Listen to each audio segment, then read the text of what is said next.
Hi hello നമസ്കാരം. എല്ലാവർക്കും സുഖം തന്നെയല്ലേ? വീഡിയോ ആദ്യമായിട്ട് കാണുന്നവരുണ്ടെങ്കിൽ വീഡിയോ ലൈക്ക് ചെയ്യാനും ഷെയർ ചെയ്യാനും സബ്സ്ക്രൈബ് ചെയ്യാനൊന്നും മറക്കരുതേ. അപ്പോൾ നമ്മുടെ ഇന്നത്തെ റെസിപ്പി എന്തെന്ന് വെച്ച് കഴിഞ്ഞാൽ ചേമ്പും തണ്ട് കൊണ്ടൊരു പച്ചടിയാണ്. അപ്പോൾ നമ്മൾ ആദ്യം തന്നെ പറമ്പിൽ നിന്ന് കുറച്ച് ചേമ്പും തണ്ട് മുറിച്ചെടുത്തിട്ടുണ്ട്. അത് നല്ലോണം അതിൻ്റെ തൊലിയൊക്കെ ഊരിയിട്ട് അത് മുറിച്ച് ആ പാകത്തിന് നമ്മൾ പച്ചടി ഉണ്ടാക്കേണ്ട റൗണ്ട് പാകത്തിന് മുറിച്ചെടുത്തിട്ടുണ്ട്. നമുക്ക് നല്ലോണം കഴുകി വൃത്തിയാക്കി ഒരു കുക്കറിലിട്ട് കുറച്ച് വെള്ളം ഒഴിച്ച് നമുക്കതൊന്ന് വേവിച്ചെടുക്കാം. ഒരു 2 വിസിലൊക്കെ മതിയാവും, ഒന്ന് വെന്ത് വന്നോളും. അതിനുശേഷം നമുക്ക് അതിലേക്ക് ഒരു അരപ്പ് തയ്യാറാക്കണം. അതിനായിട്ട് ഒരു മുറി തേങ്ങ നമുക്ക് ചിരകിയെടുക്കാം.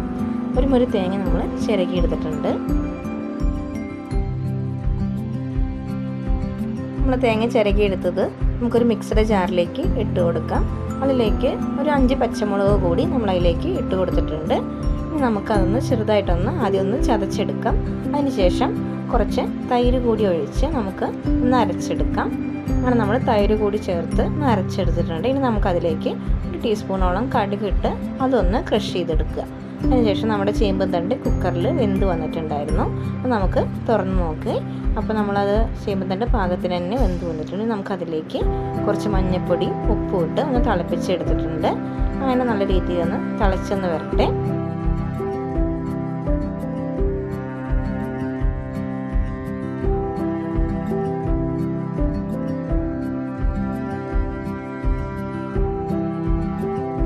പാകത്തിന് തിളച്ച് വന്നിട്ട് നമുക്കതിലേക്ക് നമ്മൾ അരച്ച് വെച്ച അരപ്പുണ്ടല്ലോ അത് ചേർത്ത് കൊടുത്ത് ഒന്ന് ഇളക്കി യോജിപ്പിച്ചെടുക്കാം.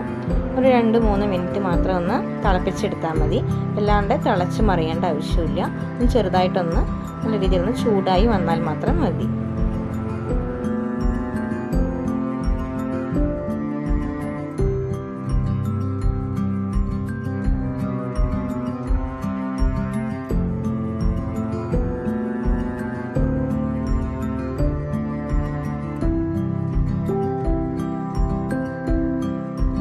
പാകത്തിന് ചൂടായി വന്നിട്ടുണ്ട്. നമുക്കിനി ഗ്യാസ് ഓഫ് ചെയ്യാം.